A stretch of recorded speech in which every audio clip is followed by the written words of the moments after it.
which is Jargon-Free. I think Jargon-Free came first simply because and much to my own detriment, and Anton ever so often kind of, not only Anton, lots of people, including my mom, often tell me sometimes you just do need to kind of toe the line, and I've never known how to.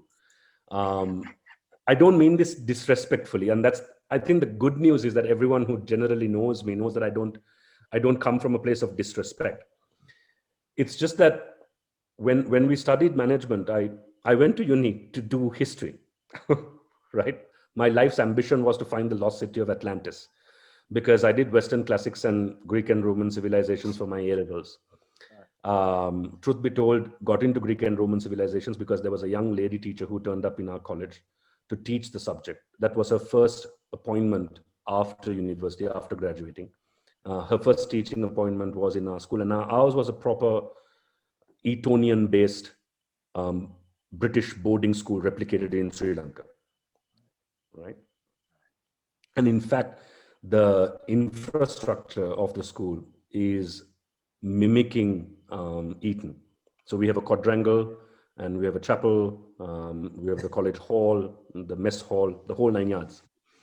So I came in there in grade 5. We have a scholarship exam where, in the 5th grade, you can actually come into a better school, so to say, if you got good enough grades.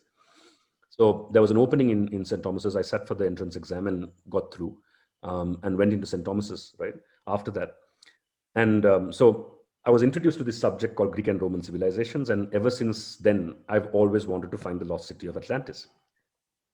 So I went to university. After the first semester was done, there was like a career day kind of arrangement, right, for about a week.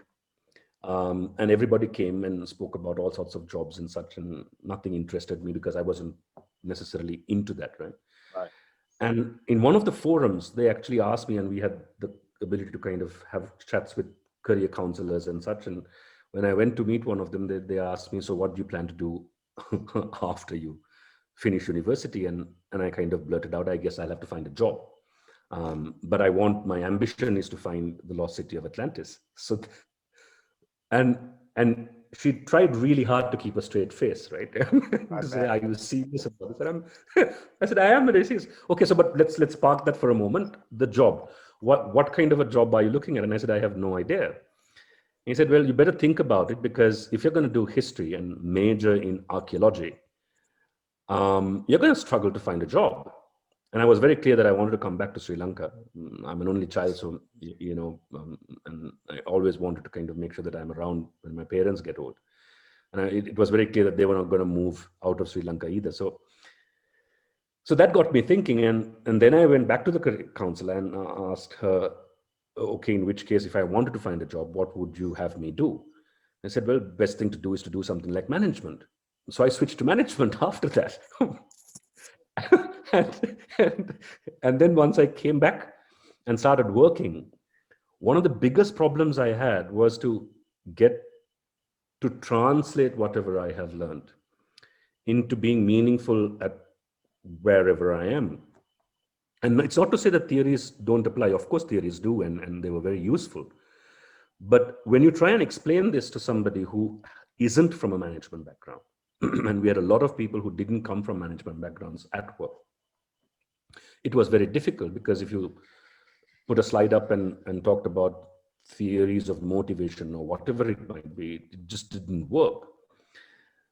So hence came the little notion of jargon-free. And one of my former bosses actually turned around and said, and he came from a completely non-management background. He was from Israel. He was part of Mossad. Queer twist of fate, somehow he turned up as our boss. And he used to always turn around and tell us, management is very, very simple. Management is simply observation, deduction, decision, reflection. Right? And I thought about it long and hard, and he was right. And so I got to kind of, queerly enough, look at almost everyday life situations, cull out the principles out of it, bring out how you can apply that principle, and started teaching management that way.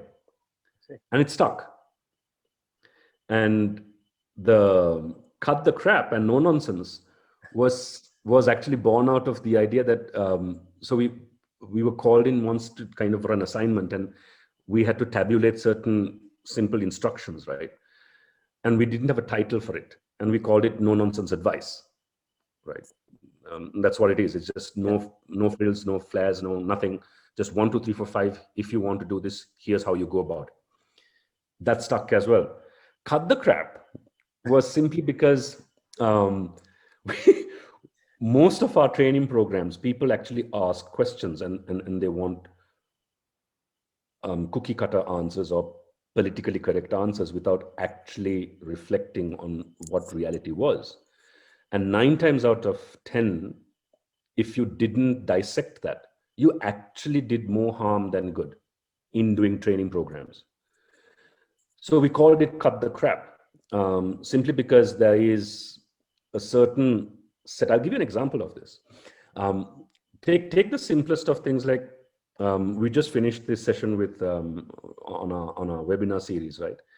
And somebody asked the question, so don't you think it's important for a leader to always make sure that people are looked after and people are happy? And I know where they're coming from, but my argument has always been, if you're working, I don't think it's your boss's job to make you happy. You know, if that was a KPI, we'll all fail it. Totally. Because, yeah, making sure you're not unhappy, that can be done. Yeah. Making sure you're not unhappy, that we can manage. But try and make an individual happy. If we could do that honestly, in whatever form or shape, I think the entire human race would be a completely different ballgame, isn't it? Yeah. We make sure that people are engaged and people are motivated. And most people think that motivation also is the same as being happy. It's not. And in fact, I think if you really look at it, happy people aren't motivated because you're content. You know, so cut the crap was just that, to understand that, you know, most of what we call conventional wisdom doesn't hold true because we oversimplify something simply because it's nice to say it.